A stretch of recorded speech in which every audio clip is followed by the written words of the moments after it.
What is going on, YouTube? In today's video I want to talk about my C5 Corvette, and it has been about a year and 2 months since I bought this car, so I want to go over with you guys what you need to look out for and if I think it was worth it, and just my overall experience with the car so far. So if you're new to the channel, go ahead and leave a like, subscribe, comment if you want to see content on mainly these two vehicles.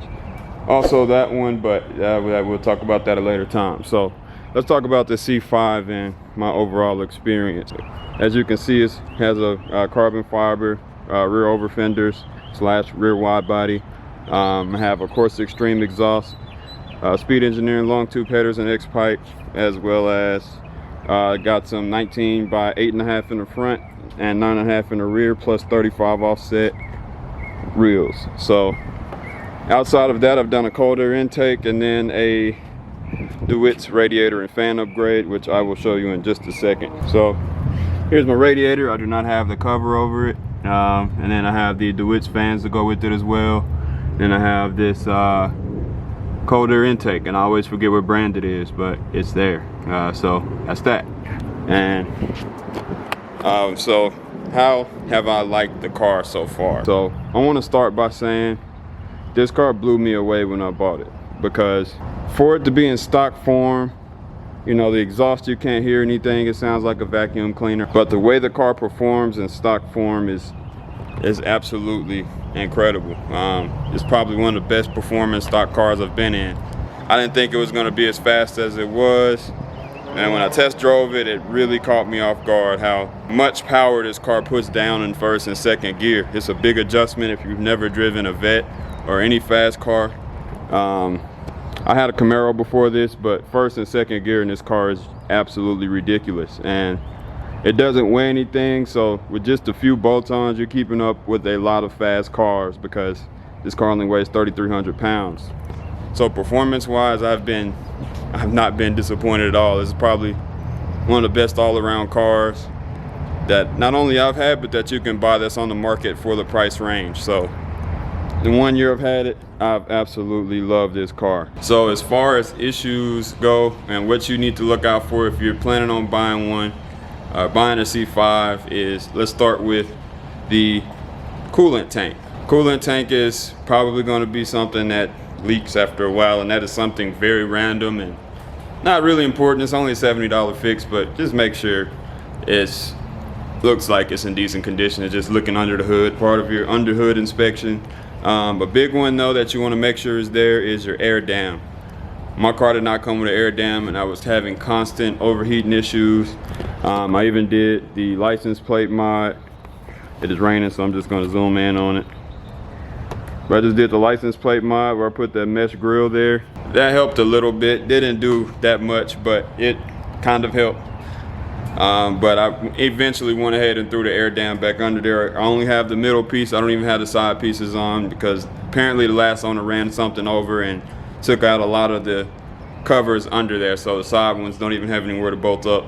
But just with the middle piece, my air temperatures immediately went down, and I have not had any overheating issues since. Another thing to be aware of with C5s is that your cooling fan, your fan setup, that is going to be something to strongly consider if you live in hot areas, especially like Texas, like me, Arizona, Nevada, Las Vegas, you know, anywhere where it gets to 100 degrees, high 90s, Florida, humid. You want to be careful, because these cars' fans, the way they're set up, the cooling fan does not turn on until the car is near 230 degrees, which is dang near overheating by that point. So you can do something like I did. I have a Sac City Corvette remote fan controller, and fan works like factory, and I can just press a button on my key to turn the cooling fan on high whenever I'm at a light or something. I'm currently having issues because I keep blowing the cooling fan fuse. I don't know what the heck is going on, but something to figure out. But that's something to consider. Corvettes will run hot. If you get the car tuned though, they can turn the temperature down. For me though, I have the DeWitt's radiator and fan upgrade, so that kind of eliminated all the overheating issues I was having to begin with. I don't have to worry about anything. This thing does a lot.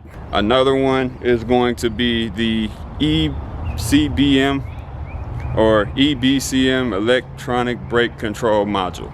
So what that does is the electronic brake control module, it controls your ABS system, it controls your traction control and stability track. Or if you don't have traction control in Vette, you just have stability track, so it controls that and your brake. These are known for failing in C5s.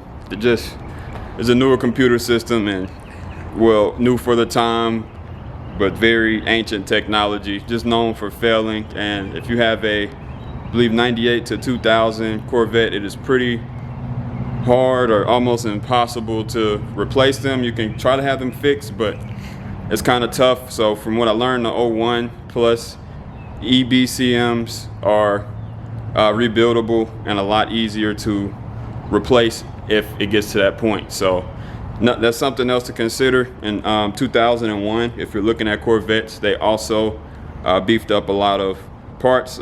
Torque tube got an upgrade. They just did a lot of small things. I believe in 02 or 03, they got the LS6 MTEC manifold, so more power. Just be careful of the EBCM.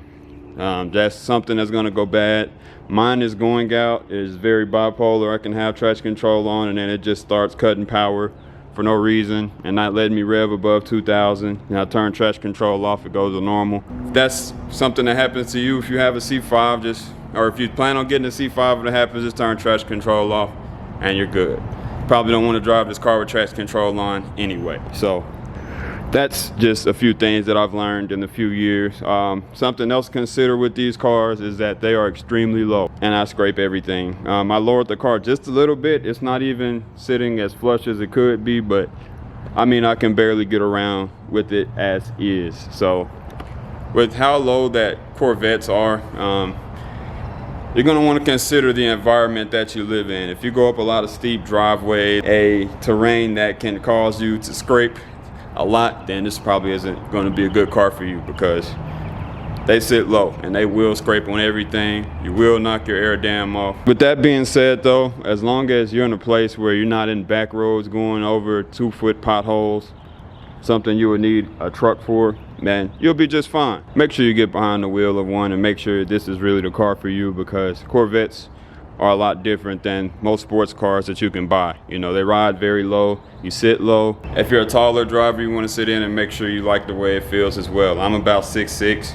and you know, I fit in the car pretty decent. You know, it's not the most comfortable fit. I don't sit like I'm in my Tahoe or any other big vehicle, but it is definitely not as bad as I thought it would be, and it is comfortable for long rides. With that being said, let's go ahead and give you guys a warm, cold, warm start.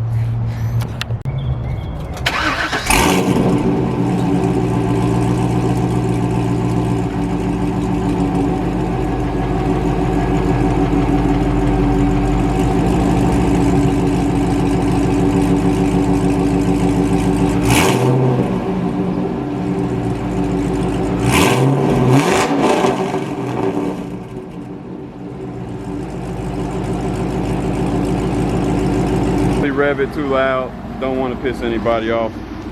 Probably already did. This car is very loud, but as you can see, it sounds good. So Sports Extreme exhaust, as I explained earlier, speed engineering, long tube headers, and X-pipe. And I really like this setup.